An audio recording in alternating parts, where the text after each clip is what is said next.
Shri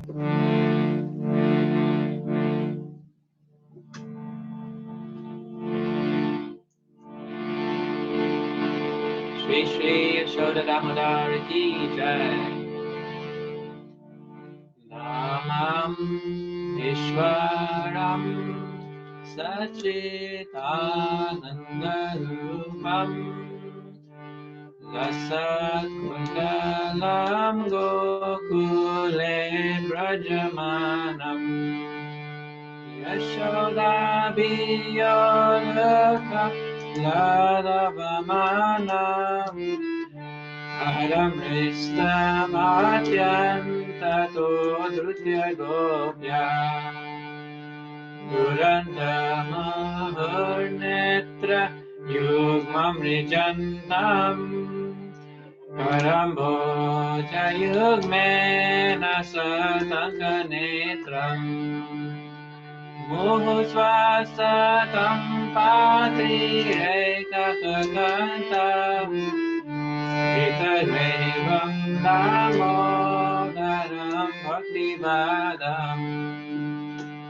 Iti Driksha Lila Virananda Kunde Swagosham Nimajantamasyapayantam Jadiye Shita Yesu Bhakti Jitatvam Una Prematastam Sata Vrittibande Varam Deva Moksham Na Moksham Vadimva Nachayam Vrindeham Parishadapiha Idam Te Vapurata Gopalavala Sadame Manasyami Mastam Kimanye Idam Te Makamboja Madyantanine Vikram Kundale Snigdara Kasya Gopya Muhajam Vedam Bharatadharame Manasya Virasa Malamakshalave Namo Deva Damodara Krishna Prasida Prabhava Kajalavimagam Ripajesti Vrishyati Dina Badana Vihane Samamanya Medyasi Vishjai Uveratma Jogada Mudha Vayaga Vayamojeta Bhakti Bhajokitocha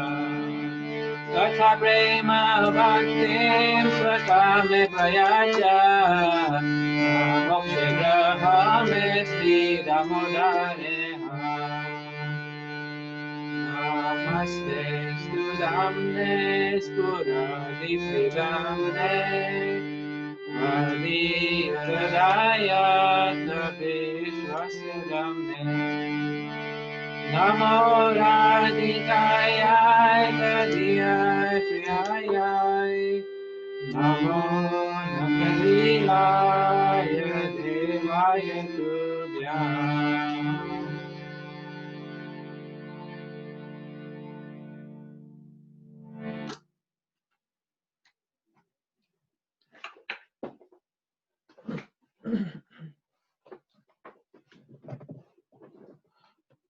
Hare Krishna.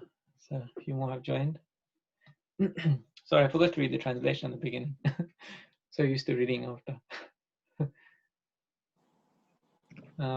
Actually, what I would like to propose is we could maybe just read the translation ourselves prior to the meeting, and that way we can maximize the time in the meeting together. Okay. But on this instance, I'll read the translation. It's just a spontaneous thought. Is that okay? We do that next week, then we can read the translation just ahead of the meeting ourselves. Okay, so I'll read from here then. To the Supreme Lord, whose form is the embodiment of eternal existence, knowledge and bliss, whose shark-shaped earrings are swinging to and fro, who is beautifully shining in the divine realm of Gokul, who due to the offense of breaking the pot of yogurt that his mother was churning into butter, and then stealing butter that was kept hanging from a swing, is quickly running from the wooden grinding mortar in fear of Mother Yashoda, but who has been caught from behind by her, who ran after him with greater speed. To that Supreme Lord Sri Damodar I offer my humble obeisances. Seeing the whipping stick in his mother's hand, he is crying and rubbing his eyes again and again with his two lotus hands. His eyes are filled with fear, and the necklace of pearls around his neck, which is marked with the 3 lines, like a conch shell, is shaking because of his quick breathing, due to crying. To this Supreme Lord Sri Damodar, whose belly is bound not with ropes, but with his mother's pure love, I offer my humble obeisances. By such childhood pastimes as this, he is drowning the inhabitants of Gokul in pools of ecstasy, and is revealing to those devotees who are absorbed in knowledge of his supreme majesty and opulence, that he is only conquered by devotees whose pure love is imbued with intimacy and is free from all conceptions of awe and reverence. With great love I again offer my obeisances to Lord Damodar hundreds and hundreds of times. O Lord, although you are able to give all kinds of benedictions, I do not pray to you for the boon of impersonal liberation, nor the highest liberation of eternal life in Vaikuntha, nor any other boon which may be obtained by executing the 9 processes of bhakti. O Lord, I simply wish that this form of yours as Bal Gopal in Vrindavan may ever be manifest in my heart. For what is the use to me of any other boon beside this? O Lord, your lotus face, which is encircled by locks of soft black hair, tinged with red, is kissed again and again by Mother Yasoda, and your lips are reddish like the bimba fruit. May this beautiful vision of your lotus face be ever manifest in my heart. Thousands and thousands of other benedictions are of no use to me. O Supreme Godhead, I offer my obeisances unto you. O Damodar, O Ananta, O Vishnu, O Master, O my Lord, be pleased upon me. By showering your glance of mercy upon me, deliver this poor ignorant fool, who is immersed in an ocean of worldly sorrows, and become visible to my eyes. O Damodar, just as the 2 sons of Kuver, Manigriva and Nalakuver, were delivered from the curse of Narad, and made into great devotees by you, in your form as a baby, tied with rope to a wooden grinding mortar. In the same way, please give to me your own prem bhakti. I only long for this and have no desire for any kind of liberation. O Lord Damodar, I first of all offer my obeisances to the brilliantly effulgent rope which binds your belly. I then offer my obeisances to your belly, which is the abode of the entire universe. I humbly bow down to your most beloved Srimati Radharani, and I offer all obeisances to you, the Supreme Lord, who displays unlimited pastimes. Shri Shri Radha Damodar Ki Jai.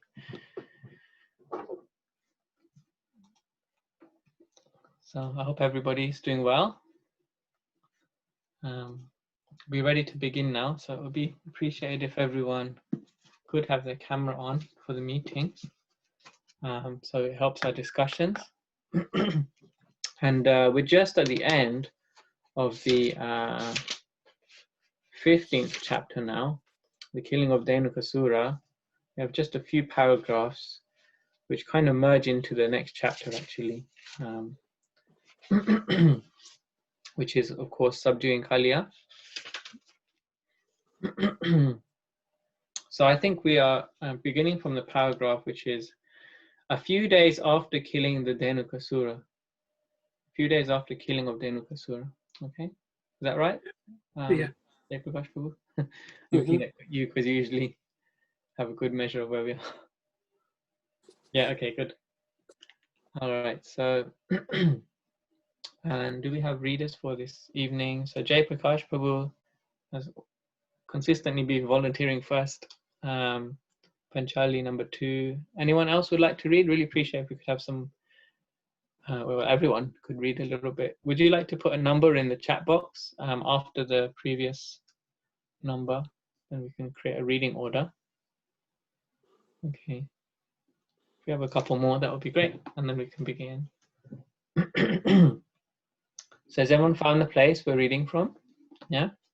So I'll just sing the invocation prayer, beginning of the Krishna book. I might have to run out and grab some water during a reading, Prabhu. So excuse me, a bit of a dry throat.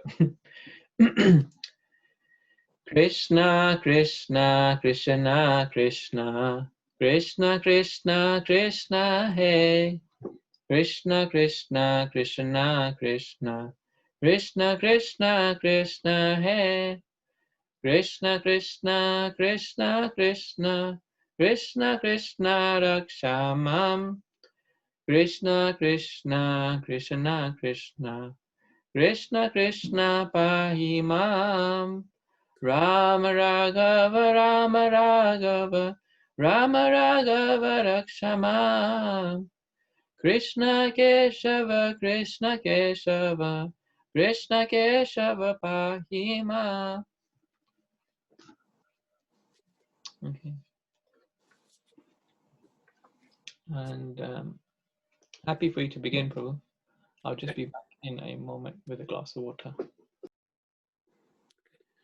Shall I read the 2 paragraphs because the first one's quite short?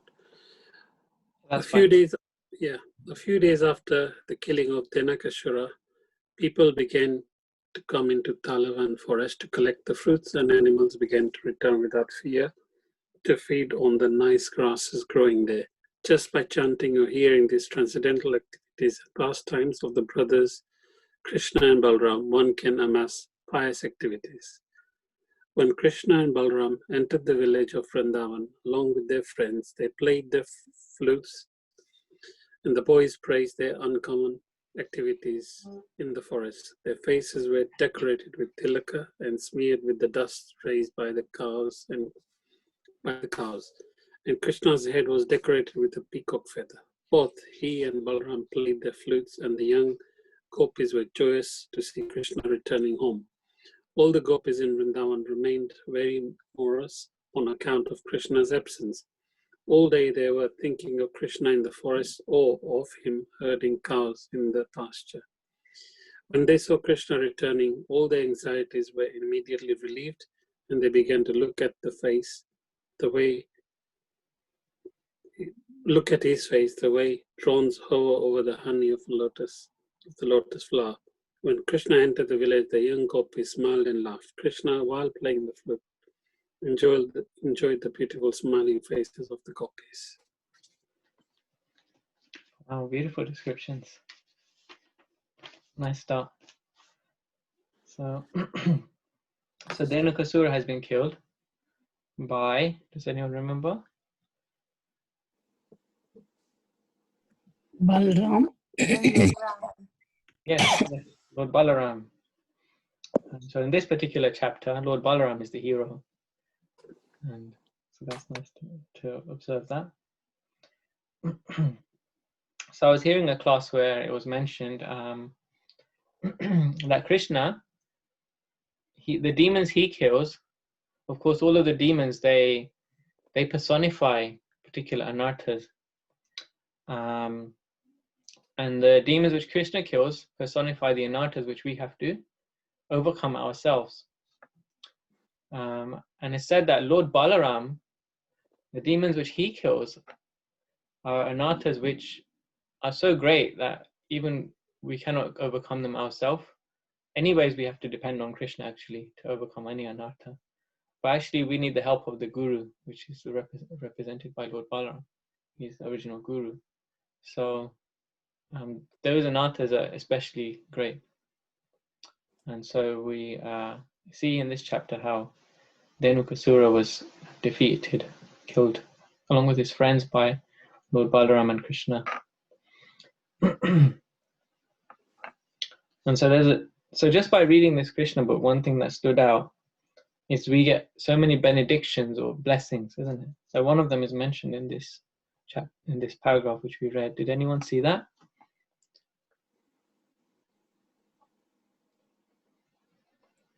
So it's just chanting and hearing these transcendental activities and pastimes of the Krishna and Balaram, we can get the benediction. Yes, and what is that? What is the benediction? Mention at the end of the sentence there. Oh, the amass pious activities, is it? Yeah. One can amass pious activities. That's right. So what does that mean then? What would one normally consider as pious activities? Devotional service to Krishna. That's certainly pious, yeah. Or even more so, we could say that devotional service to Krishna is spiritual, completely spiritual. But so there's spiritual, but then there's also a concept of pious and impious, isn't it? Or moral and immoral. Or in other words, to put it more, like good karma and bad karma, you know. So what would we ordinarily consider to be like good karma or pious, living a pious life or doing pious activities? Giving in charity. And yajna, sacrifice. Yeah, again, usually those activities will also be spiritual to some extent. Doing something not for oneself, but for Krishna. So whatever you do, whether in your daily life, whether it's offering prayers to doing your work or doing anything, but doing it, keeping in mind that you're actually doing that to serve Krishna and not for your own good. Yeah, so we can offer the work that we do as an offering, as a sacrifice to Krishna. Yeah, that's true. So that would be considered also spiritual. Anything which is in connection with Krishna, because Krishna is spiritual, would also be considered spiritual. So, whereas good karmic activities or pious activities, anyone else would like to guess what that could be?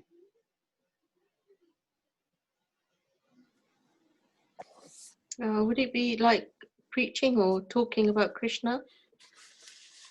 Yeah, that's also a very pious thing to do, but that's specifically spiritual again, because it's in connection with Krishna. So what kind of activities do we do in our ordinary lives? Not specifically spiritual life. There's a distinction. See, I'm trying to make a distinction between the spiritual activities that we do and the activities which we do are good karma. They're actually very different. Something which is a spiritual activity, you will reap the benefits of eternally. And something which is a good karma, is we get some benefit and then it gets burned off. We burn off good karma, we burn off bad karma, we accumulate good karma, we accumulate bad karma. So that comes and goes, isn't it? So, so just by reading Krishna book,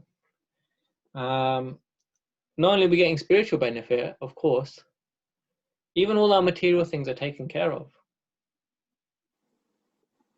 We don't have to do anything in a material sense. Like we think, if I do some good deeds, if I help people in their day-to-day life, not that we shouldn't do those things because we're reading Krishna book, that I shouldn't help my family, or I shouldn't help the neighbor carry her groceries or whatever it is, ordinary good karma, what would be thought of as being a good citizen, all the benefits we get from those things, even those things are amassed by reading the pastimes of Krishna and Balaram. Yeah? So that's the point that is coming out here. Just by chanting or hearing these transcendental activities, we can even get a lot of pious credit as well, not just spiritual credit. So is that a bit more clear now in terms of the difference between what is spiritual and what is materially good and bad? So we also get material good. By doing spiritual activities, we also get material, all the material is taken care of. Material good is taken care of. Krishna will give us, by performing spiritual activities, Krishna will bring us not only close to him, but he'll give us an environment in our life, in our material life, in our karmic life, which is favorable to going closer to him also. So this is what it means. Now Krishna will take care of our material needs as well. Does anyone want to comment on the next paragraph which Prabhuji read? We've also already read a lot about the life of Vrindavan, the forest, the residents there and how they behave. So again, this is another beautiful description, isn't it? And that Krishna and Balaram are returning now from the forest. Anyone like to share? Or if you have any comments on question of what we've discussed so far. I'd just like to, this paragraph has enlightened me because I didn't know that Balram also played the flute. Hare Krishna. Oh yeah. Yeah, I didn't actually pick that up. Both he and Balaram played their flutes, yeah. So I think if you see the Krishna Balaram temple we have in Vrindavan, and you see on the middle altar Prabhupada put Krishna and Balaram. Usually in our temples we have Radha and Krishna center. We'll have Gauranitai, maybe there's Jagannath, Baladev, Subhadra, maybe there's Sita Ram, or Narasimhadev, Prahlad Narasimhadev, or other deities. Usually Radha and Krishna is in the middle. When in the Krishna Balaram temple you have Krishna Balaram in the middle. In Vrindavan, Krishna is home. And how is Krishna Balaram standing? Do you remember? Or if you've seen any pictures? Does anyone remember? They're side by side. There's a specific pose that they have. And when Balram is leaning, like with his hand, one of the hand is leaning on Krishna's shoulder. That's right, yeah. Yeah, well remembered. Krishna is in the threefold. Sorry, Prabhu. Krishna is in the threefold bending form. Is that right? Yes. Yes. That's also correct. Yeah. Thanks for joining us as well, Irene Mataji. Nice to hear from you after a long time.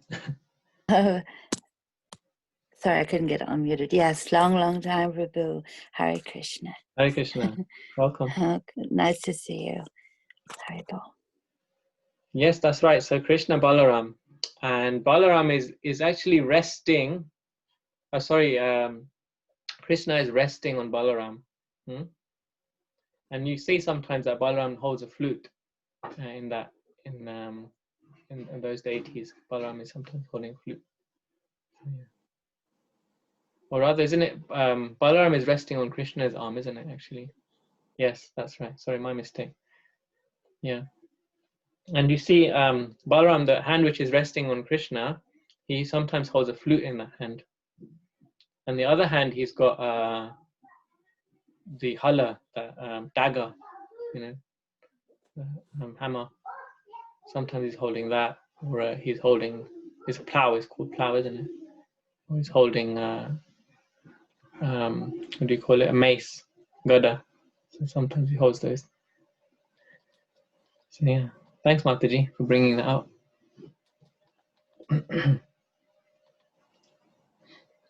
Anyone else would like to share from this paragraph? We could continue to the next one otherwise. Then Panchali could read.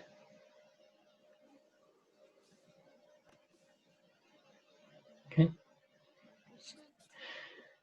Krishna and Balarama were immediately received by their affectionate mothers, Yashoda and Rohini, who, according to the time's demands, began to fulfill the desires of their affectionate sons.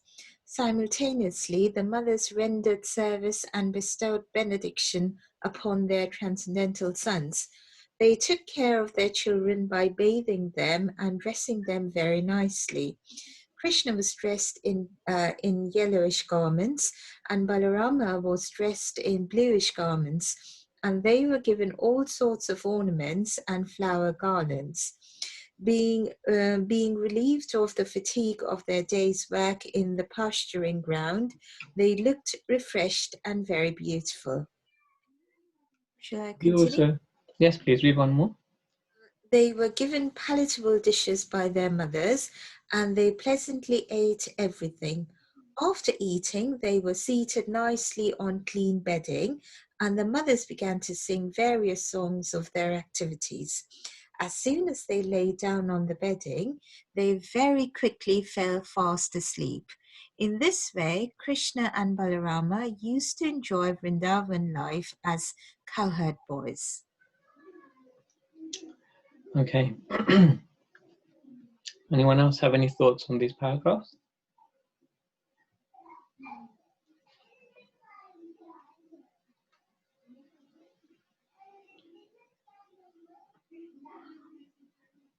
It's Hare Krishna. Hare Krishna. It's nicely described that Krishna wears yellow and Balram wears blue. That's most of the time, isn't it? When they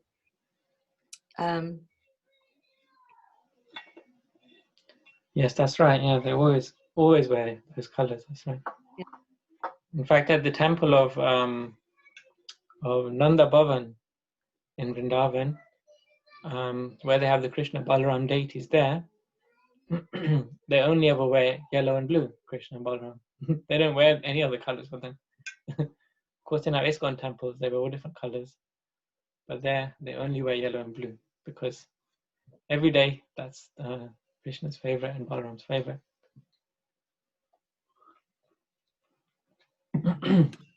One thing that was kind of apparent to me in these paragraphs, although it's not really discussed, is how everything is happening just so, everything is just unfolding just in a very wonderful way. Everything is, in a sense, there's no rush. You never read in Vrindavan they were hurrying home and they had to get on with their evening activities. And it's not at all like our life in that sense. Does that come across when you read this? Like, everything's just happening peacefully at its own time. There's no anxiety or no stress to get things done. We experience that so much, right? I don't know if you've had that experience during the lockdown. Some of you may be working at home or being based at home, and it's still just as busy, if not more, than having to go out and do your jobs. Yeah. So I was thinking about that and how actually one topic that isn't often discussed is considered. The Bhagavad Gita has 5 topics. I won't go into the details, but one of the topics is time. And it's understood that in the material world, time is all powerful. Krishna says, "Time I am the destroyer of all things" in the Bhagavad Gita. Time is basically eating our lives away. But in the spiritual world, it's understood that there's no time. No time in the spiritual world. In the material sense, there's no time. That's what it means. There's no time in the sense that, you're under pressure to get things done. Everything is happening by, as it says here. So the affectionate mothers, Yashoda and Rohini, were according to the time's demands, began to fulfill the desires of their affectionate sons. So just it was that time of day, everyone was ready, it was that time of day, and then things happened as they needed to. And as we've been reading like different parts of the day in different chapters, it just never seems to be any rush. Like Krishna's always putting on fresh garlands. Krishna's always putting on sandalwood pulp. He's always clean and fresh, actually. More, you know. And so, and he's always eating really delicious meals, isn't it? Now imagine if we try to follow that schedule in our life, you know, it'd be a mad rush, isn't it? So this is Vrindavan, you know, this is what it means to have no time. No time like the present, they say. So they're always in the present. Everything is always happening when it needs to happen. So I just thought that was something from this section. So unless anyone wants to comment, we could continue. Or questions. And we have Shamrani next, reading. Yep, Hare Krishna. Sometimes Krishna used to go with his boyfriends and with Balram, and sometimes he used to go alone with his friends to the bank of the Yamuna and tend the cows.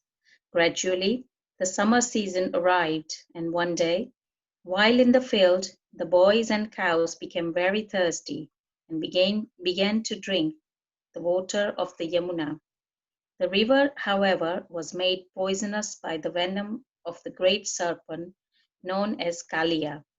Because the water was so poisonous, the boys and cows became visibly affected immediately after drinking. They suddenly fell down on the ground, apparently dead. Then Krishna, who is the life of all lives, simply cast his merciful glance over them, and all the boys and cows regained consciousness and began to look at one another with great astonishment. They could understand that by drinking the water of Yamuna, they had died, and that the merciful glance of Krishna restored their life. Thus, they appreciated the mystic power of Krishna, who is known as Yogeshwara, the master of all mystic yogis. Thus ends the Bhaktivedanta purport of the 15th chapter of Krishna, killing of Denakasura. Okay, so here begins the pastime of Krishna and Kaliya. Yeah. And there's actually a background to this story. Actually, I'll wait for that, because I think we can cover that in another paragraph.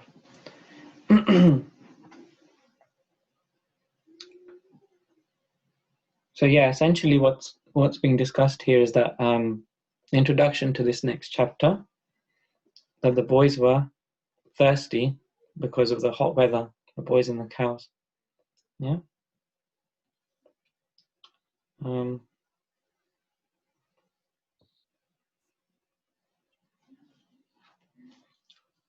And so then it's explained that Krishna, then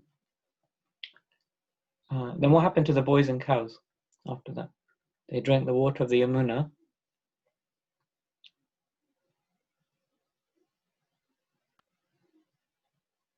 I find the word apparently quite interesting over here. So it's apparently died, not really died. Yes. Interesting, yeah. So they apparently died.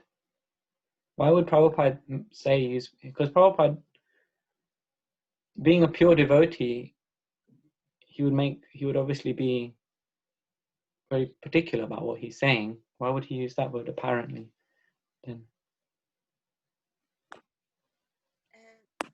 Because they weren't dead as such. I mean, they would be restored. I mean, their life would be restored anywhere.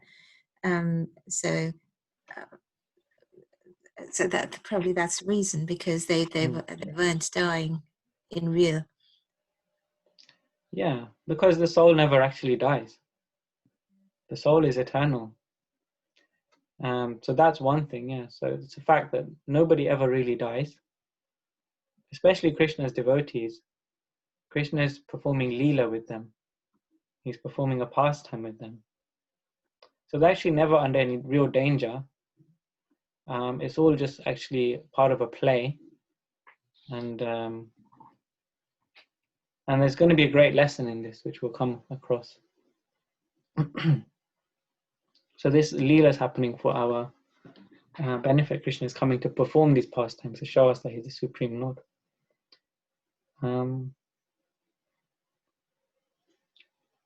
Anyone else like to comment? Question? Prabhuji, why would sometime Krishna would go just with his friends and sometimes with his friends and Balram? I'm not sure about that one, why that's mentioned here in particular, in this paragraph. I'm not sure the reason. Because on this occasion, I understood that Lord Balaram is with them. So I'm not 100% sure on why Prabhupada mentioned that here.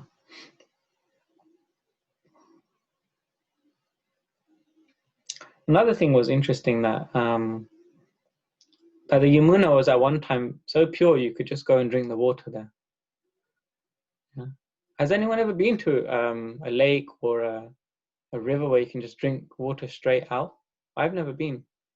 Kirtika Mataji said, nodding her head, yeah. Where was that?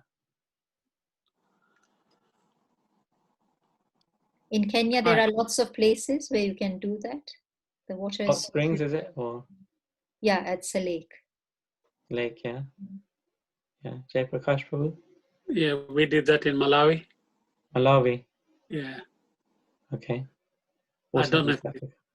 I don't know if it's still the same, but yeah, in those days, yeah, we did.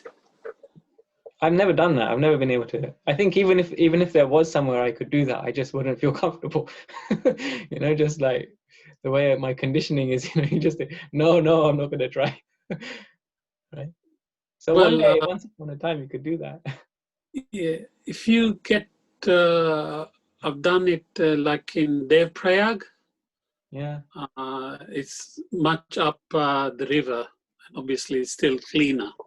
Yeah. But yeah, you think twice these days whether it is safe or not. But years ago when we were in Africa, safety was never an issue. But the water of the streams and the lakes were clean. So yeah, we're still alive.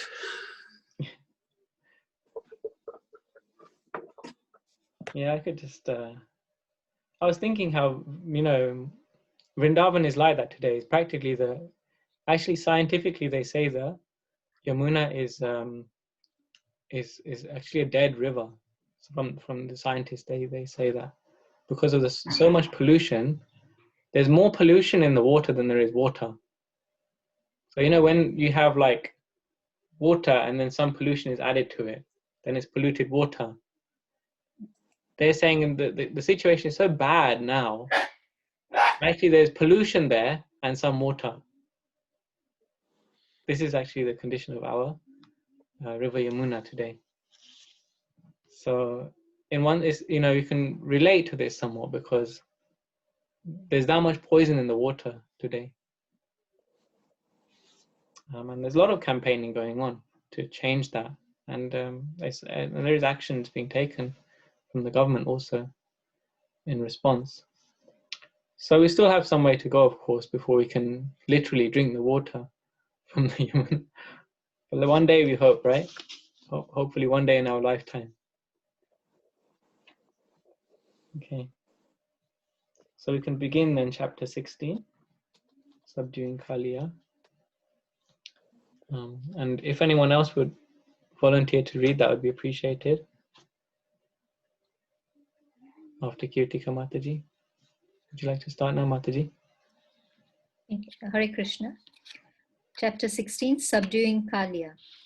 When he understood that the water of the Yamuna was being polluted by the black serpent Kaliya, Lord Krishna took action against him and made him leave the Yamuna and go elsewhere, and thus the water became purified.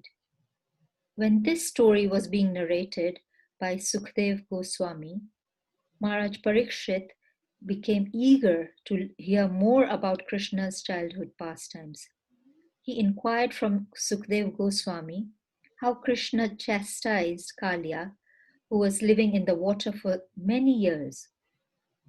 Actually, Maharaj Parikshit was becoming more and more enthusiastic to hear the transcendental pastimes of Krishna, and his inquiries were made with great interest.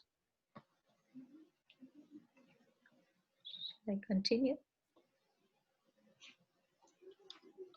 Yeah, unless there's any comments or questions from anyone. Just checking with everyone. I can only see those who are sharing their camera. But yeah, looks fine. You can carry on. Sukdev Goswami narrated the story as follows. Within the river Yamuna, there was a great lake, and in that lake, the black serpent Kalia used to live. Because of his poison, the whole area was so contaminated that it emanated a poisonous vapor 24 hours a day. If a bird happened to even pass over the spot, he would immediately fall down in the water and die.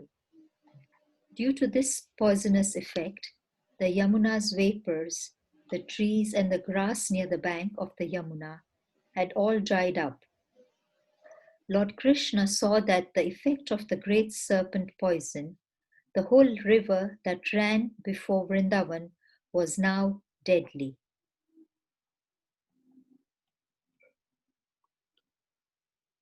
So, just I thought we could maybe discuss a little bit of the background of how Kalia came to the Yamuna. Because specifically, there's a lake within the Yamuna. The Yamuna is a river, but sometimes these rivers, they have wider areas where there are lakes. And so there was one such lake where Kalia came to stay. Does anyone know this story of how Kalia came? Would you like to go through it?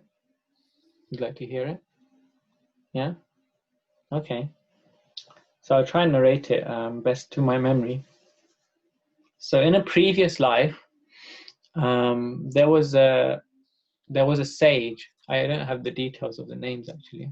Vedashira Muni and Ashvashira Muni. Yes, that's right. So it was Ashvashira Muni, you say, isn't it? Vedashira Muni used to live in the Vindhya Hills, and he used to perform his austerity over there. And then Ashvashira Muni came over there, and Vedashira Muni wasn't very happy about it. And so they had words between them, where one cursed the other, and then Vedashira Muni asked Ashvashira Muni to go away somewhere else and then do his austerity in some other place. Ashvashira Muni said, but this is a place that is this is Vishnu's property, so we all should be allowed to pray wherever we want to, and you're hissing like a snake. So you will be born as a snake in your next life or later life. Yes, so Vedashira Muni was cursed to become a snake, right? Yeah. And then Ashvashira Muni, and then Vedashira Muni cursed Ashvashira Muni to become a crow. Yeah. He would be even frightened of Garud. No, I can't remember very well, Prabhuji. So I think when Vedashira Muni was cursed as a snake, he was also told that he'll be frightened of Garuda. That happens after, yeah. So at this point, they both cursed each other. So Vedashira Muni is cursed because he has a particular kind of conditioning. He has a certain sort of possessiveness that, this is my ashram. I don't want anyone else to come here. And that's why he got cursed, because he wasn't, sharing is caring, as we say. So he didn't really that didn't really resound well with him. So the other Muni, Ashwa Shiromuni. So then he cursed Veda Shiromuni to be a snake, because snakes, they have that kind of, that demeanor, that possessiveness and enviousness, actually. So this is mine. So yeah, they both cursed each other. One had to become a snake and one had to become a crow. And because they were great munis, Lord Vishnu personally came there to that ashram, personally came to resolve the situation himself, the Supreme Lord himself. He could send anyone. Actually, they're very great, spiritually advanced yogis, munis. So the Lord himself personally came, and he said that I can't take back any curse anyone has given, but I can make an arrangement so that you'll become delivered by by the result of this curse. So then it's probably quite a long story, but basically the Muni who became a snake, the Vedashira Muni, he went to live amongst the community of snakes, and that community, Garuda would come and eat snakes there, because Garuda is obviously a bird. Although he is a Vaishnava, although he is a carrier of Lord Vishnu, he would come there for his meals. And so that community being, constantly attacked by Garuda on a regular basis, they made an agreement that they will give a stipend or like a portion to him on a regular basis. So one of them would go and that would be his meal, and they didn't disturb anyone else. Yeah. So that was the arrangement, and then this snake Kalia, he became Kalia. The Muni became Kalia in his next life. He became so powerful within that community of snakes. He became so poisonous and deadly. He became proud, and he thought, I'm going to eat the offering for Garuda.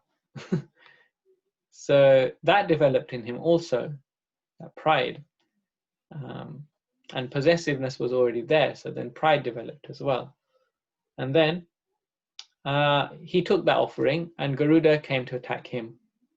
And so he, also being very yogically powerful, was able to travel through different planets looking for shelter from Garuda, where he could be safe, because Garuda was now chasing him. And he went to Anantashesha, who is, of course, Lord Baldev. Balaram. Yeah. So he went to Lord Balaram for shelter, or Anantashesha, and Balaram told him, or Anantashesha told him, that you can go and live by the river Yamuna, because in previous time, the Garuda bird was cursed not to go there, because there's another story for that, why he was cursed not to go there. So that was one place Garuda couldn't go, and he was given the hint by Lord Balaram. So he went to live in the river Yamuna. But of course, because of this tendency it had as a snake, he was kind of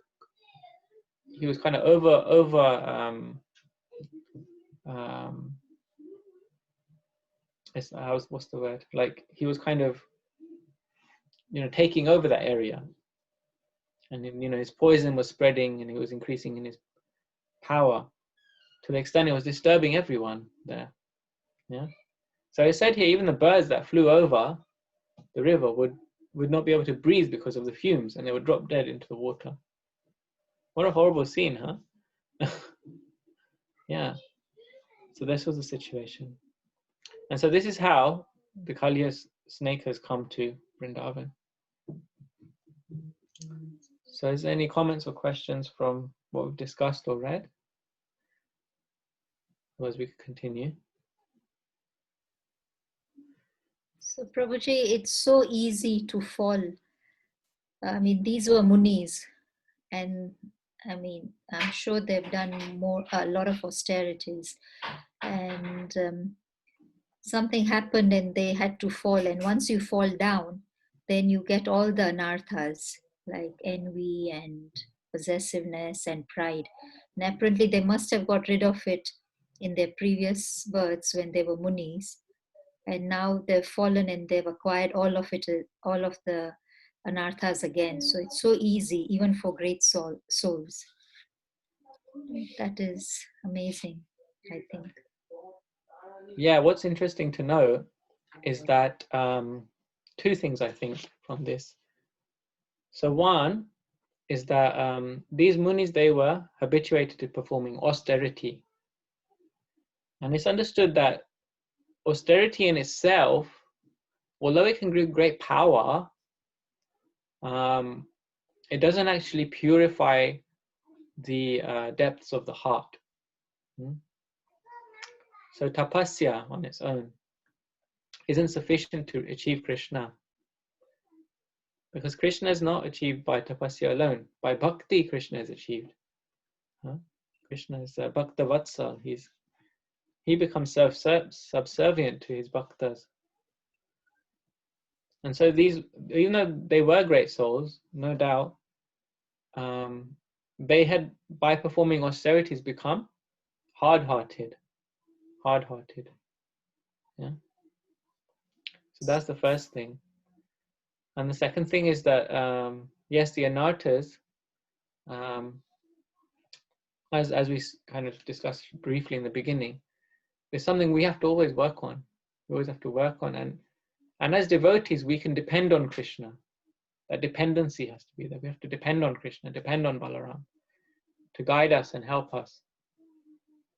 So the difference is that someone who's doing austerity is going by their own strength, their own tapasya, their own tejas, to relieve themselves of unwanted things. But the devotee is dependent on the Lord. The devotee finds a greater source of strength than oneself. So this is the second point. So Kaliya was put in this position now, as we're going to find. He's going to be put in a position where he has to depend.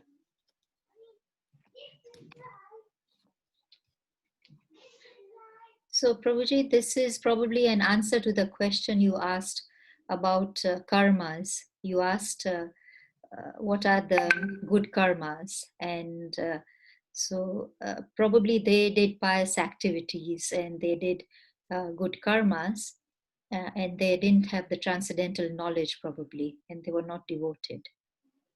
They were not devotees. Yes, that's right. So they had amassed that good karma, but they hadn't amassed spiritual credit.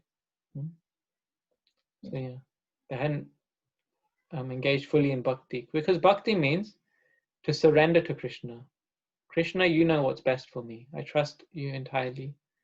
My life is in your hands.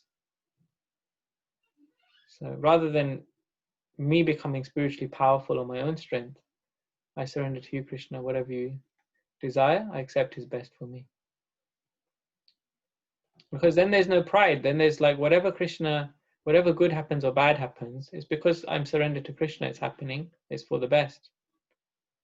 Whereas if someone comes and disturbs your bhajan kutir, then you're like, this is my place. This was their mood. This was like their. This is how they got into this situation. They still had this sense of I, me, and mine.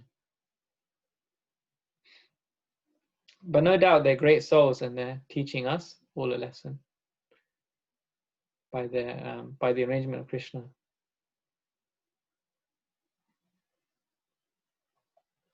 So we can continue reading. Yes, yourself isn't now, Kirtika Mataji. Okay. Krishna, who invented himself just to kill all undesirable elements in the world, immediately climbed up in the big Kadamba tree on the bank of Yamuna. The Kadamba is a round yellow flower generally seen only in the Vrindavan area. After climbing to the top of the tree, he tightened his belt cloth and flapping his arms just like a wrestler, jumped in the midst of the poisonous lake. The Kadamba tree from which Krishna had jumped was the only tree there which was not dead. Some commentators say that due to the touching of the lotus feet of Krishna, the tree became immediately alive.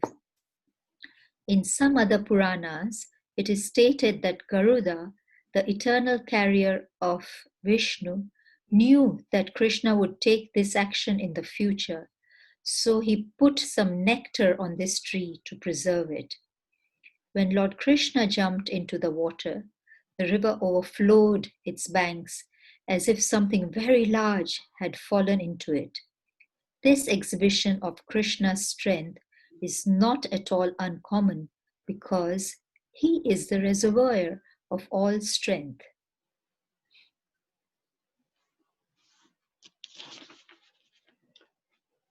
So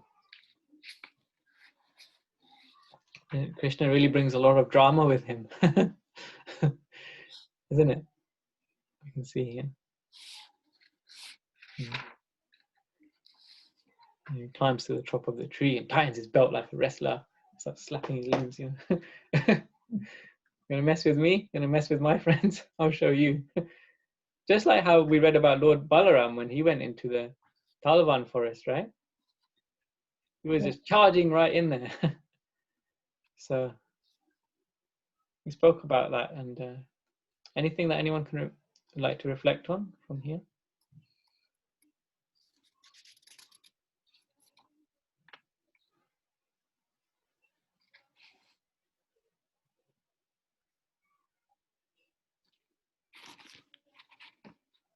There's two aspects of why this tree was still alive. That's interesting as well.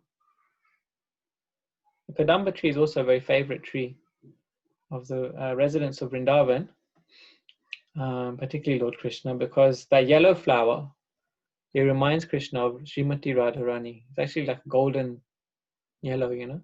So it's a favorite flower of Krishna. So, and it has like loads and loads of tiny, like thousands and thousands of tiny little petals. It's like a round, you know, round flower. It's not like flat, how we sometimes see. It's one of those round flowers.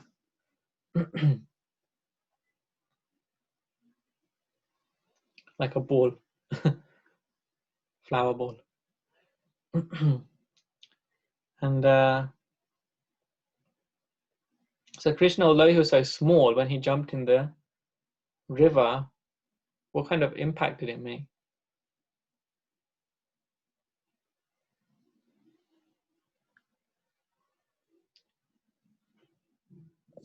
You overflooded Yeah, the that's bank. right. Smita Mataji got in there first. Yeah, overflooded, you know. Krishna's perhaps what, 6, maybe 7 years old here. Yeah, imagine it. Can you imagine a 6 or 7-year-old boy jumping into a lake, just like, you know? This is like he jumps in, the small child jumps in, and the lake just overflows. So much dramatic scene. Okay, shall we continue reading? Mataji, would you like to continue? If we could have some more volunteers for reading as well, that would be helpful.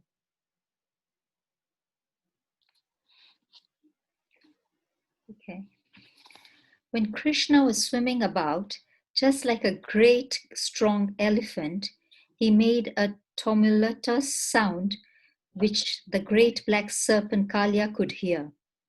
The tumult was intolerable for him, and he could understand that this was an attempt to attack his home.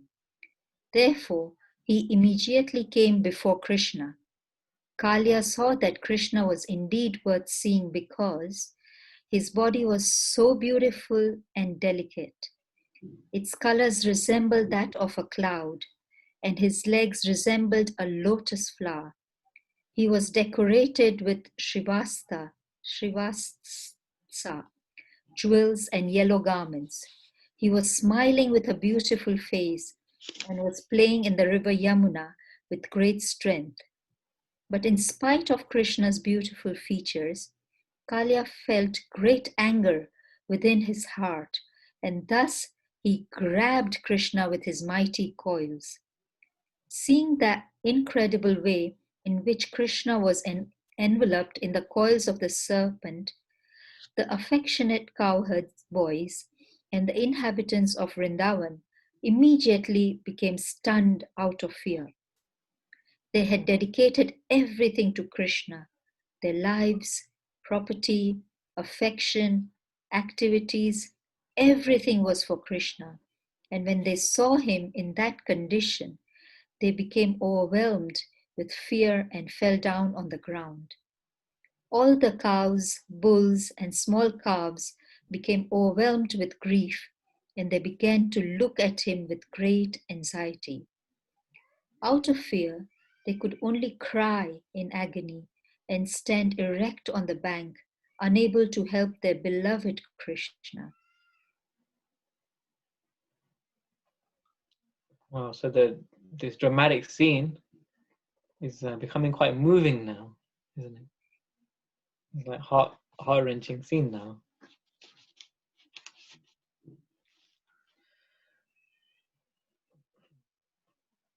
So Krishna jumps into the Yamuna, and so the residents of Vrindavan, they view it one way, and Kaliya views it a very different way.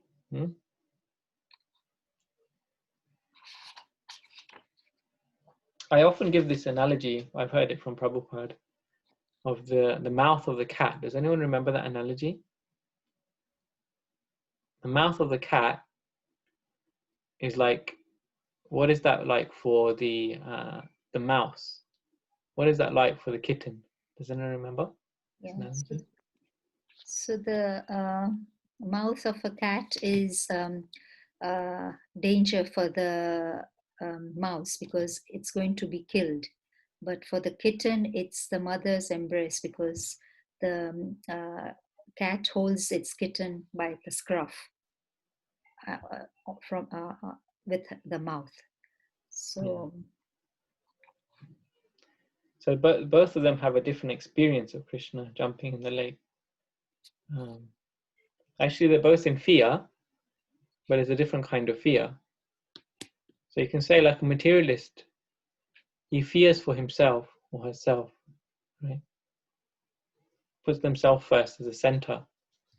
But as we read, the residents of Vrindavan, everything was for Krishna. Krishna was more dear to them than their own life, their very own life. So them witnessing that Krishna was jumping into this poisonous lake, it was more harmful to them than even losing their own life.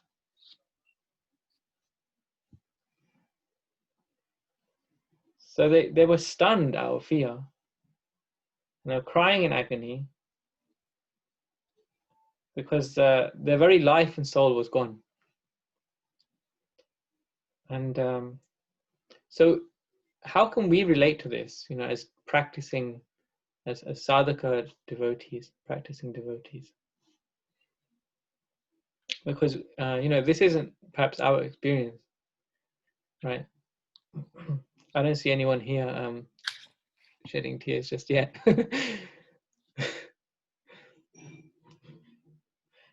Maybe some of those who are not on the camera, we don't know.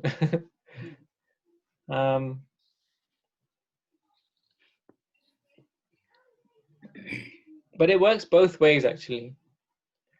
That Krishna was dearer to their own life, dearer to their own life. His life was more dear to them than their own lives. Say it properly. But it works both ways because Krishna is actually, he wishes us, he's our ever well-wisher, he's our best well-wisher. He has more of our best interest at heart than even we do. So we can at least appreciate from that starting point who we're dealing with when we're dealing with Krishna. When we're trying to serve Krishna, we should know that this is a person who cares about me more than I even care about myself. This personality, Krishna, he loves me even more than I love myself. Because sometimes we find we do things for ourselves that wasn't really in our best interest, right? Because that happens to me. I do things and I'm like, oh, I regret it, you know? Wait, why did I do that? Or I wish that I had kind of more foresight before I did that. But Krishna is such a person. He loves us more than we love ourselves. We sometimes do things to ourselves which we regret. So this is like a starting point for us. And we can see what that looks like when it's taken to the highest level. When these residents, they're seeing Krishna leave them. So it's really like a heart-wrenching scene. So I'll read on and we'll try and understand then why Krishna is doing this to them. Do we have any more readers? Let's see. Or should we go back around from the beginning?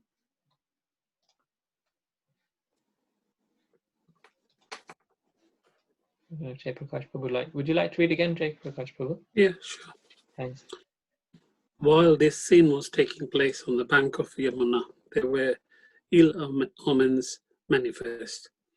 The earth trembled, meteors fell from the sky, and the left side of men's bodies shivered. All these are indications of great immediate danger. Observing the inauspicious signs, the cowherd men, including Maharaj Nanda, became very anxious out of fear. At the same time, they were informed that Krishna had gone to the pasturing ground without his elder brother Balram. As soon as Nanda and Yashoda and the cowherd men heard the news, they became even more anxious. Out of their great affection for Krishna and being unaware of the extent of his potencies, they became overwhelmed with grief and anxiety because they had nothing dearer than Krishna, and because they had dedicated their everything, life, property, affection, mind, and activities to Krishna. Because of their great attachment for Krishna, they thought, today Krishna is surely going to be vanquished. Okay, anyone would like to comment on this paragraph?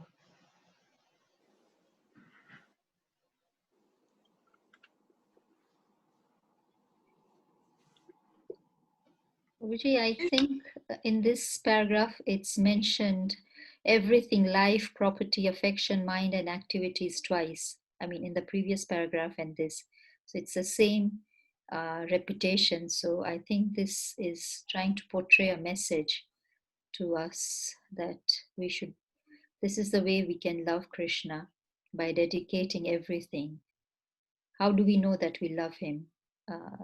We know if we have dedicated our life and everything that we have, our affection, our mind, and activities. Yeah, that's a wonderful point. Yeah. So when there's repetition, it's emphasizing the point more, isn't it? So then it's said the first time we may miss it, but then if it's said second time, then we know for sure it's important. So yeah. Also in this paragraph, it's clarified that Balaram wasn't with Krishna and the Gopas. So you were asking about this earlier, Mataji, Kirtika Mataji. So this is made clear now, that he wasn't there actually. Okay. So there were ill omens as well when Krishna jumped in the water. Of course, Krishna, when he jumped in the water, it said that he was he was playing in the river Yamuna with great strength. So he was having a great time. But just to increase the dramatic experience of the residents of Vrindavan, all these ill omens. What were the omens there? Can anyone say?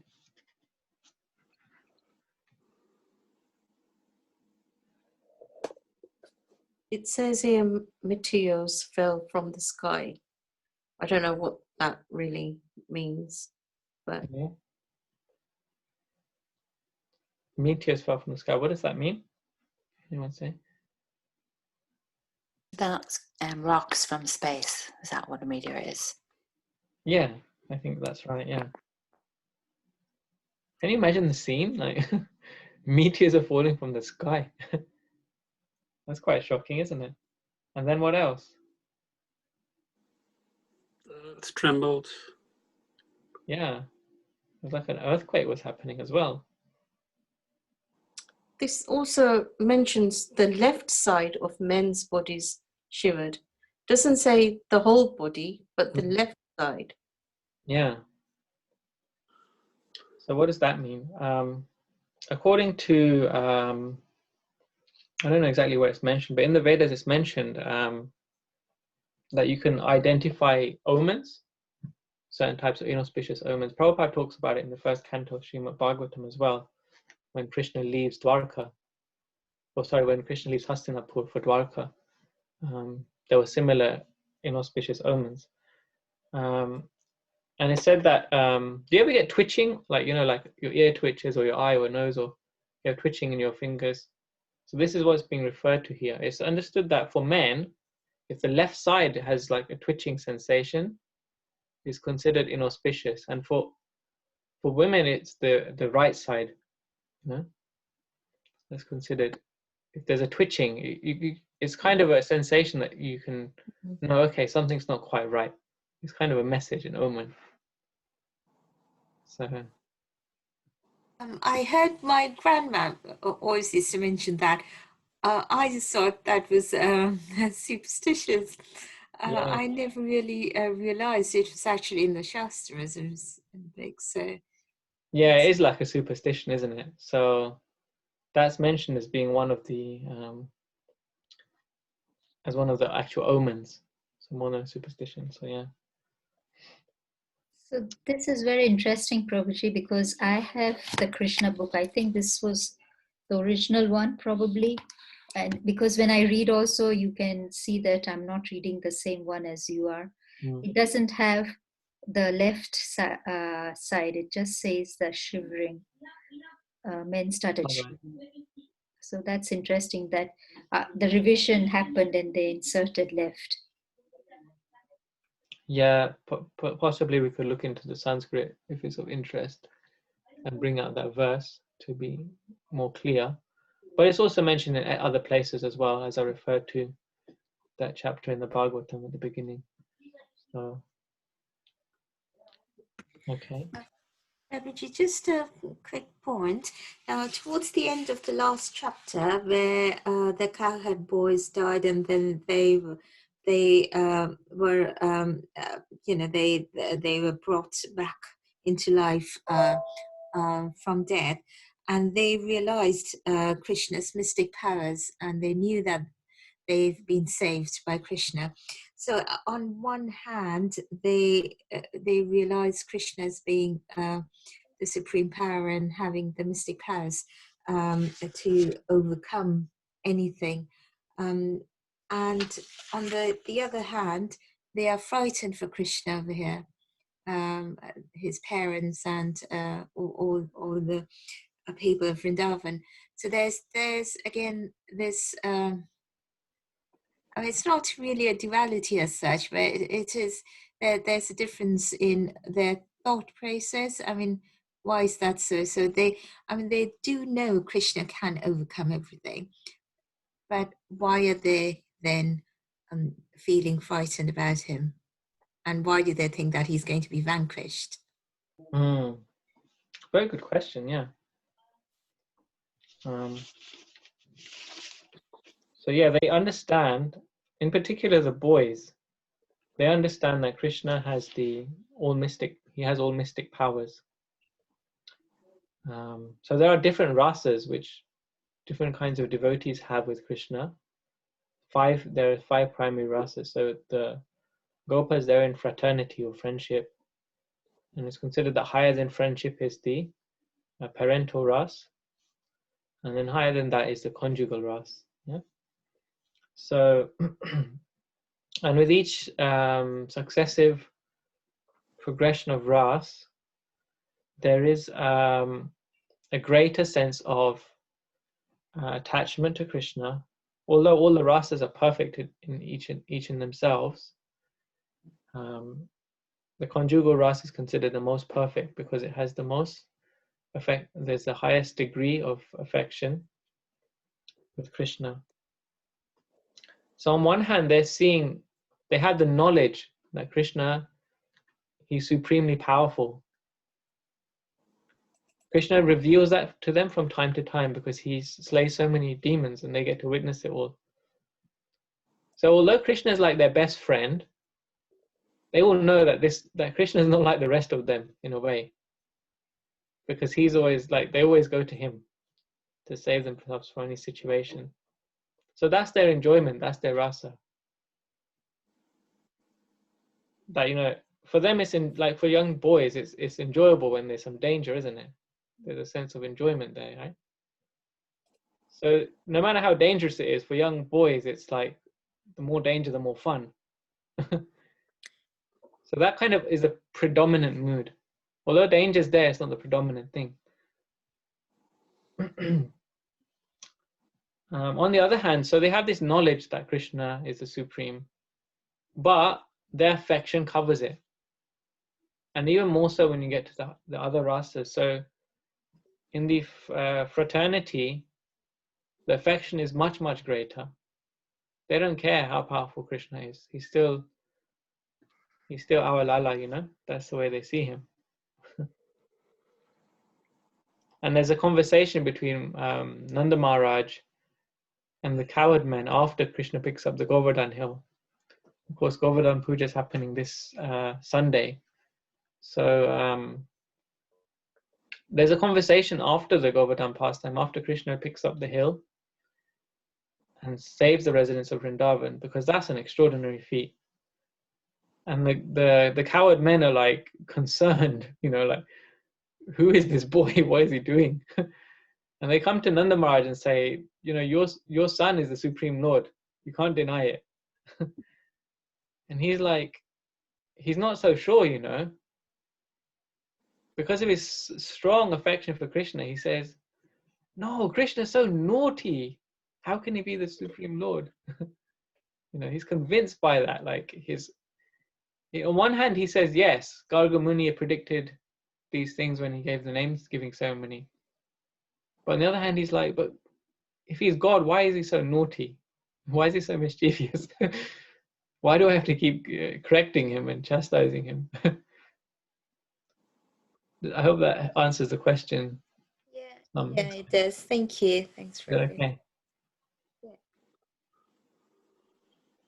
I don't know if anyone has a better understanding than I don't really know so well.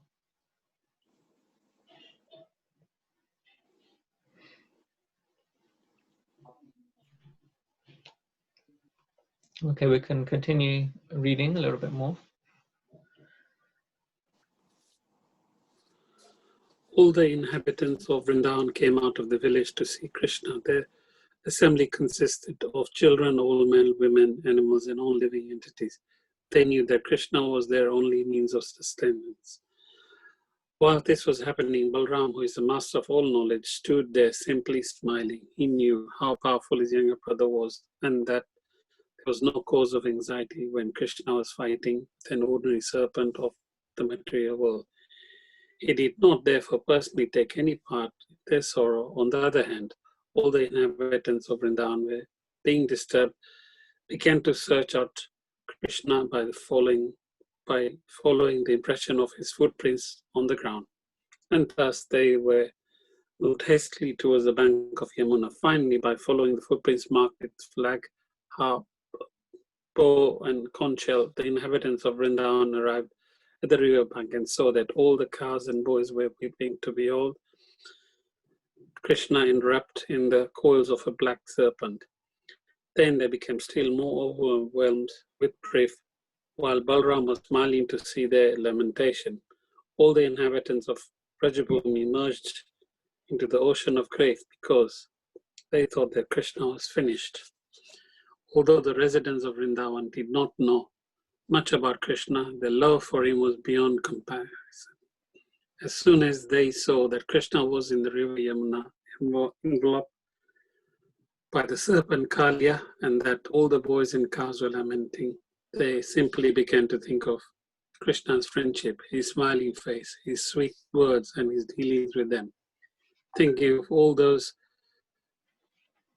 and seeing that Krishna was now within the clutches of Kalya, they at once felt that the three worlds had become vacant. Lord Chaitanya also said that he was seeing the three worlds as vacant for want of Krishna. This is the highest stage of Krishna consciousness. Almost all of the inhabitants of Vrindavan had the ecstatic love for Krishna.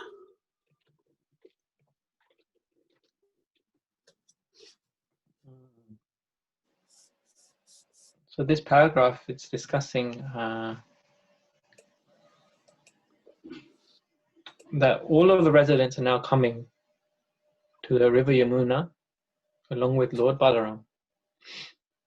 Yeah. So of course Krishna was there with the cows and the boys, and then everyone heard that Krishna's jumping into the lake, and there's a snake, a deadly snake there. So they drop everything and come running out of fear. But Balaram, he's playing along with all of this. In fact, he's smiling, and not saying anything. So even though Lord Balaram loves them all so much, he's just kind of going along with it all, Which brings back this point that the residents of Vrindavan are enjoyed by Krishna and Balaram. They're enjoyed by Krishna and Balaram. They surrender to Krishna and Balaram. And that is their happiness, actually. Their happiness is the happiness of Krishna and Balaram, of Radha and Krishna. That's their happiness.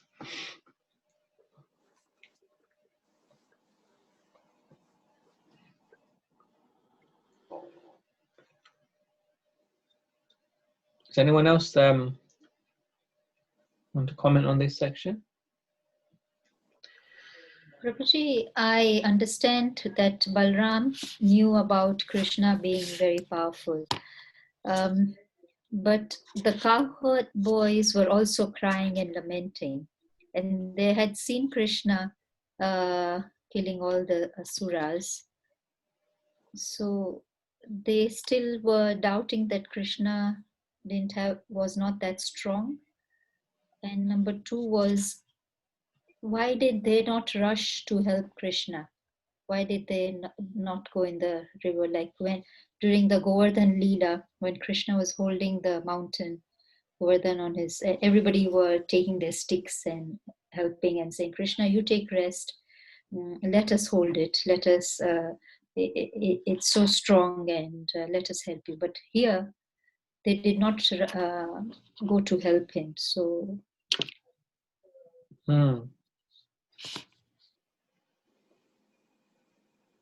So I can only say from my own thoughts, really. I can't say I know the answer from any particular authority, but my understanding is such that, first of all the residents of Vrindavan are under Yogamaya. They're all acting because they've taken shelter of Yogamaya, or Krishna's spiritual energy, Yogamaya. Whereas in the material world, we are under the power of Mahamaya, Krishna's material energy, the three modes of nature. Yeah. Devi Yasha Guna Maya Mama Maya Duratyaya. So it's very difficult to overcome this Maya, this material Maya. But at the same time, they're also being controlled by a Maya, which is a spiritual Maya, Yoga Maya. So that Maya is controlling them for the enactment of the pastime. If they all knew that Krishna was God, then at all times there wouldn't be an opportunity for Krishna to have these experiences, you know. And if Krishna doesn't have these experiences, then one can say that God isn't complete. Because they will say that, or one can say that God never experiences fear. Then if that's the case, then he's incomplete. So even in that way, or they can say that God never experiences or never can take shelter of anyone. So Krishna, he takes shelter of Mother Yashoda and Nandaraj and others. Or he cannot have intimacy. So all of these things can only happen by the power of Yoga Maya. He can himself be influenced by Yoga Maya, as well as the residents of Vrindavan. And also it just creates there's different rasa in the different pastimes. So in one pastime, Yoga Maya ranges in one way, and another pastime she ranges in a different way. So there's different taste and relishing in different pastimes. And it's interesting that you brought up the pastime of the Govardhan hill, because to the best of my knowledge, there are only two pastimes in Vrindavan in particular, which involve all of the residents of Vrindavan, all of them.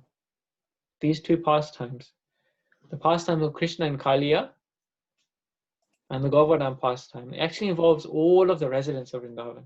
They're all in it together. So that I've always found quite interesting. I've always really liked this pastime in particular, myself personally, because all of the residents of Vrindavan are captured by this moment. Krishna has jumped into the river Yamuna with this snake. So they have one experience there, and then they have a different experience altogether when they're under the Govardhan hill. And they have a 7-day festival. It's actually a very different experience.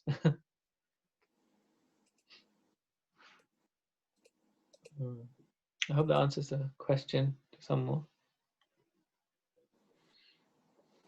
Yes, Prabhuji, thank you. Hare Krishna.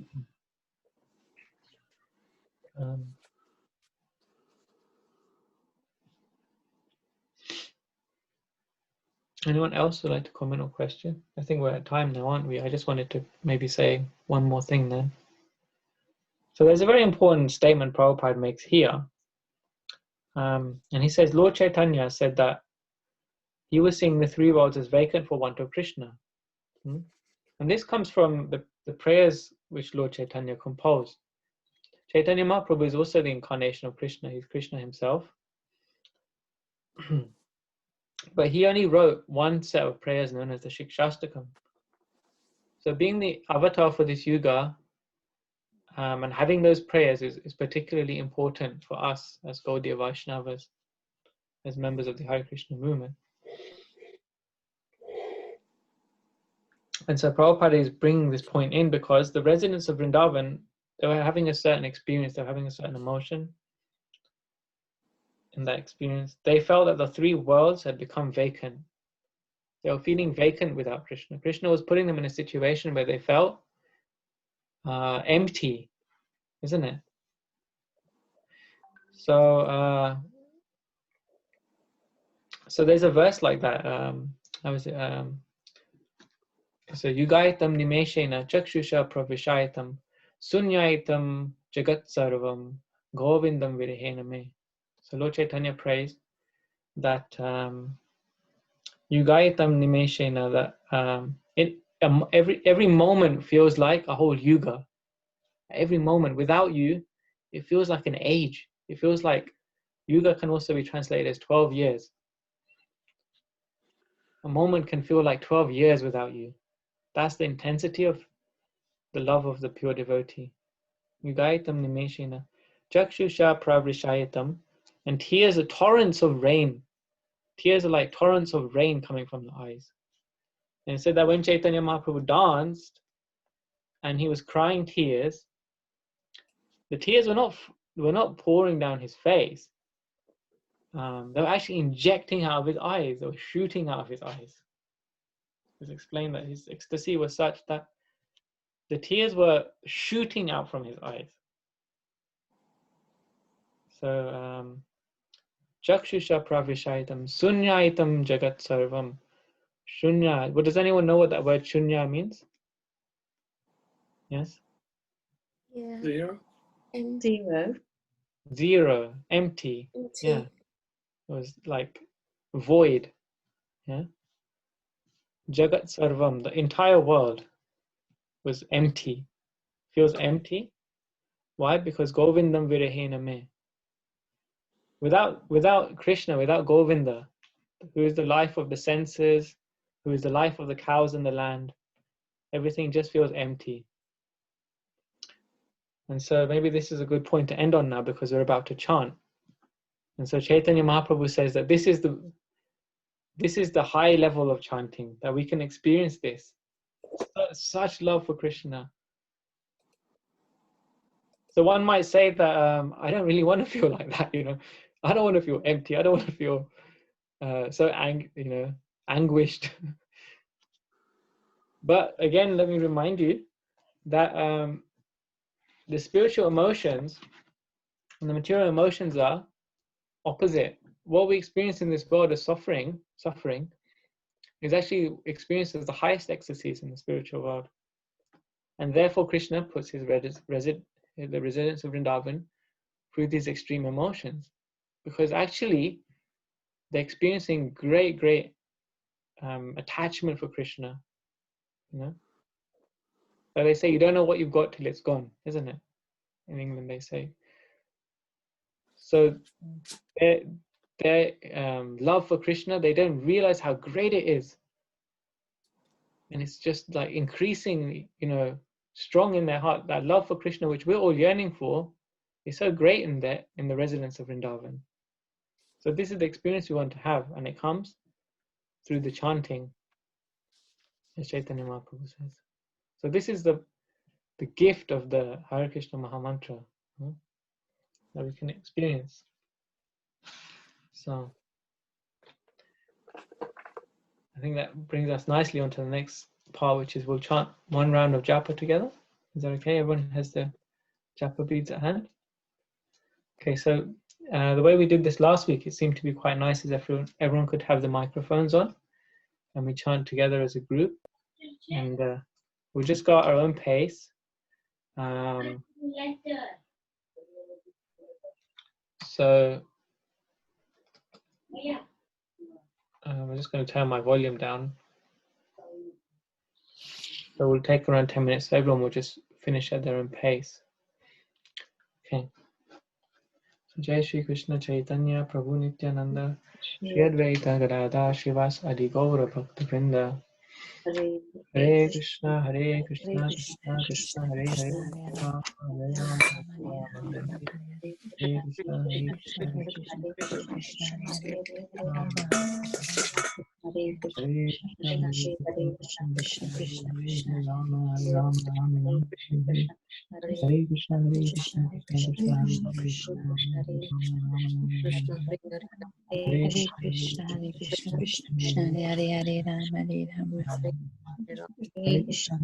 Hare Krishna Hare Krishna, Krishna Krishna, Hare Ram Hare Krishna, Hare Krishna Krishna, Krishna, Krishna Hare Krishna, Ram Hare Hare Ram Krishna, Ram Ram Hare Hare Hare Krishna Krishna Krishna Krishna, Hare Krishna Hare Krishna, Ram Hare Ram Krishna, Hare Hare Hare Hare Krishna Krishna, Hare Krishna, Krishna Krishna Krishna, Hare Hare Ram, Hare Ram, Hare Hare Krishna Hare Krishna, Hare Krishna, Krishna Krishna, Hare Hare, Hare Ram, Hare Ram, Ram Hare Hare Hare, Krishna, Hare Hare Krishna, Hare Krishna, Hare Krishna Ram, Krishna, Hare Hare Ram, Hare, Hare Hare Hare, Hare Hare Ram, Hare, Ram Krishna Hare Krishna Hare, Krishna, Hare Hare Hare, Krishna, Hare Krishna, Ram Krishna Ram Ram, Krishna, Hare Hare Hare, Hare, Hare Krishna, Hare Hare Krishna, Hare Hare Krishna, Ram, Hare Ram Hare, Hare Hare Hare, Krishna, Hare Krishna, Krishna, Hare Ram, Krishna, Krishna Hare Krishna, Krishna, Hare Hare Krishna, Krishna Krishna, Hare Hare Ram, Ram Hare, Hare Hare, Hare Krishna, Hare Krishna, Hare Krishna Krishna Krishna, Hare Hare Krishna, Hare. Krishna Krishna, Hare Hare Hare, Ram, Hare Ram, Hare Krishna, Hare, Hare Hare Krishna, Krishna, Hare Krishna Krishna, Hare Krishna, Krishna Krishna, Hare Hare Hare.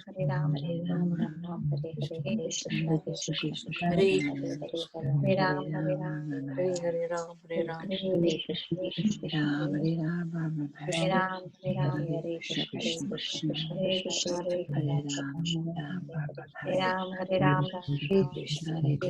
Krishna, Hare Hare. Krishna Krishna, Hare Hare Ram, Hare Ram, Ram, Ram, Ram, Ram Hare Ram, Hare Hare, Hare Hare Krishna, Krishna, Hare Hare Krishna, Krishna,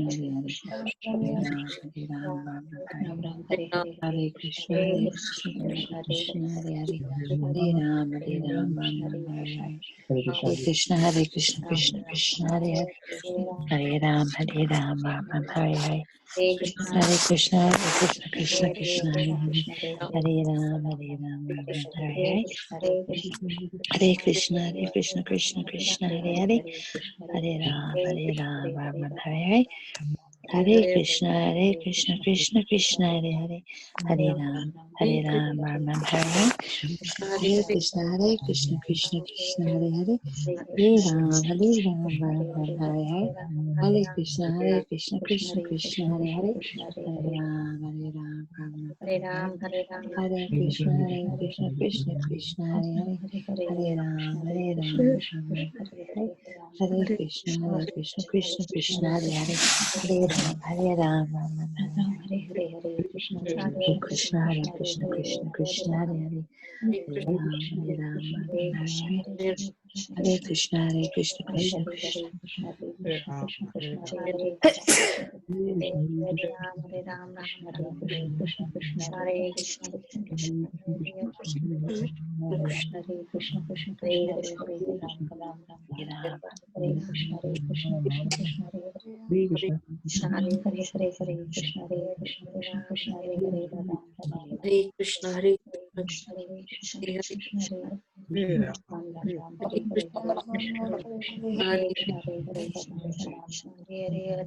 Hare Krishna, Krishna Krishna, Krishna. Hare Krishna, Hare Krishna Krishna, Hare Hare, Hare Ram, Hare Krishna, Krishna Krishna, Hare Hare, Hare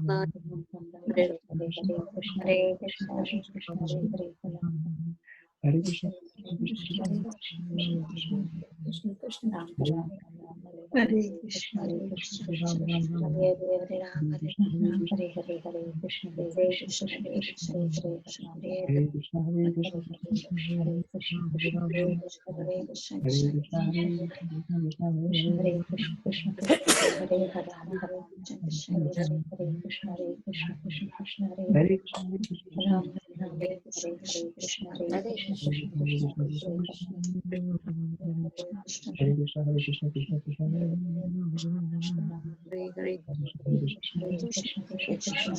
Krishna, Krishna Krishna, Hare Hare,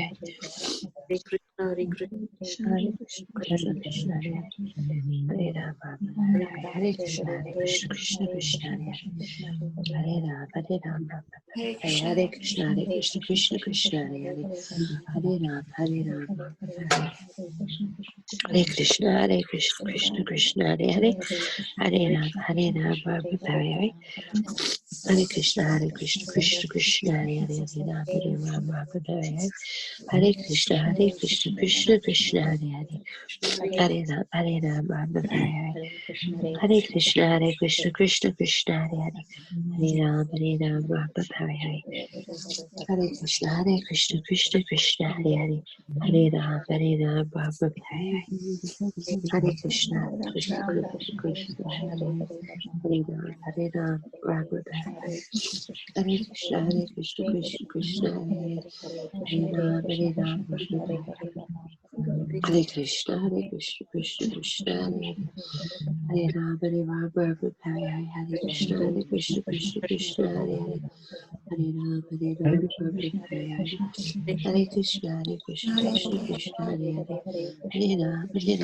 Hare Hare. Hare Krishna, Krishna Krishna, Hare Hare. Hare Ram, Ram Hare Hare. Krishna, Krishna Krishna, Hare Hare. Hare Ram, Ram Hare Hare. Krishna, Krishna Krishna, Hare Hare. Ram, Ram Hare Hare. Hare Krishna, Krishna Krishna, Hare Hare. Hare Ram, Ram Hare Hare. Hare Krishna, Krishna Krishna, Hare Hare Ram, Hare Hare. Hare Krishna, Krishna Krishna, Hare Hare. Hare Ram, Hare Krishna, Hare Krishna, Krishna Krishna, Hare Hare, Hare Krishna, Hare Krishna, Hare Krishna, Hare Krishna, Krishna Krishna, Hare Ram, Hare Ram, Hare Krishna, Hare Krishna, Krishna Krishna, Hare Hare, Hare Ram, Hare Ram, Hare Krishna, Hare Krishna, Krishna Krishna, Hare Ram, Hare Ram, Hare Krishna, Hare Krishna, Krishna Krishna, Hare Hare Ram, Hare Ram, Hare Krishna, Hare Krishna, Krishna Krishna, Hare Ram, Hare Ram, Krishna, Hare Krishna,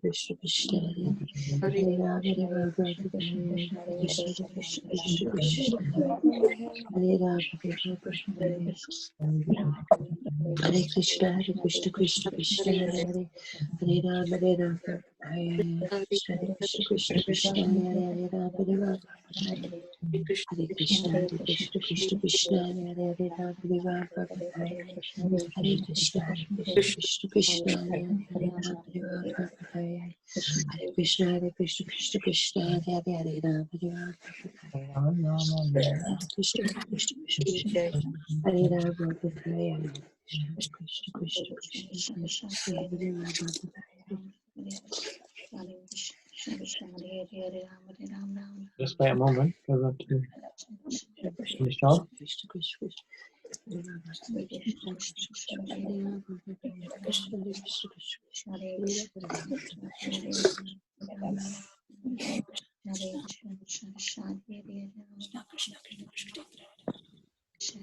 Krishna We just have a final announcement when we're ready.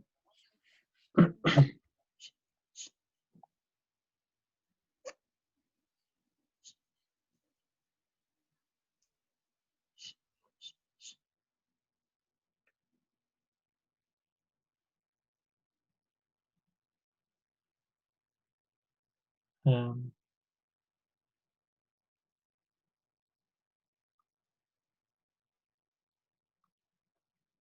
I'm just trying to find it. Yes, so last week my wife started an initiative called Damodar Mercy, which is an opportunity to invite your friends and family to offer candles to Lord Krishna in this month of Kartik. So Jai Prakash Prabhu had taken up that opportunity last week, actually. I think it was on the Friday, right, with your friends and family. Yeah, and so it's open to anyone to try that out on Tuesday, Wednesdays, or Fridays from 7 p.m. And you can contact Bhakti Priya, my wife, on the number given in the group. I can post it again if needed.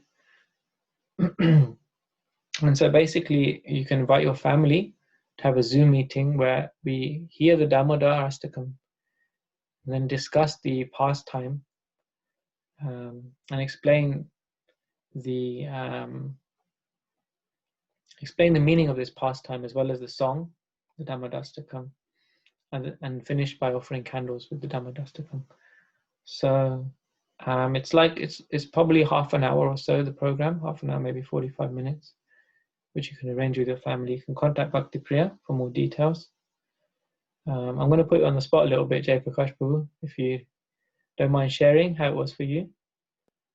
Yeah, it was good. And I did invite quite a few people, but unfortunately not many people could make it. But it was good.